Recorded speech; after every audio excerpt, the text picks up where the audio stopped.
এক সময়ের মঞ্চ কাঁপানো শিল্পী ফুলবাবু। জনপ্রিয় এই সঙ্গীত শিল্পী আজ কোনো স্টেজে নয়, গান গাইছেন রেল লাইনের পাশে ছোলা হালিম বিক্রির ফাঁকে। এই ভব কারাগার করিতে পারা পা, বিপাকে পড়ে জানো ডুবে না মরি।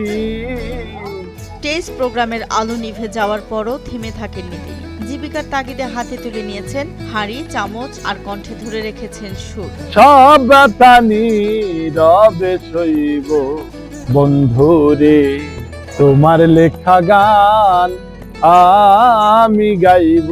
ফুলবাবু জানান গান তার নেশা, তাই দোকানেও মুখে থাকে গান। এতে শ্রোতাও খুশি, বিক্রিও বাড়ে। আমি দেশের বিভিন্ন জায়গায় বাউল গান করতাম, আমার একটা টিম ছিল। দেশের ভয়াবহ অবস্থার কারণে আমার বাউল গানটা কমে গেছে, বাট আমি ব্যবসাকে অবহেলা না করে আমি এই রেল লাইনের এক পাশে রেল লাইনের কোলে এই ব্যবসাটা করছি। কুষ্টিয়ার ভেড়ামারা রেল স্টেশন কোচ স্ট্যান্ডের পাশে তার ভ্রাম্যমান দোকান এখন জমজমাট। সুস্বাদু ছোলা হালিমের স্বাদ নিতে যেমন ভিড় বাড়ছে, তেমনি গায়ক ফুলবাবুর কণ্ঠেও মুগ্ধ পথচারীরা। আমি মন মন্দিরে পূজা দেব,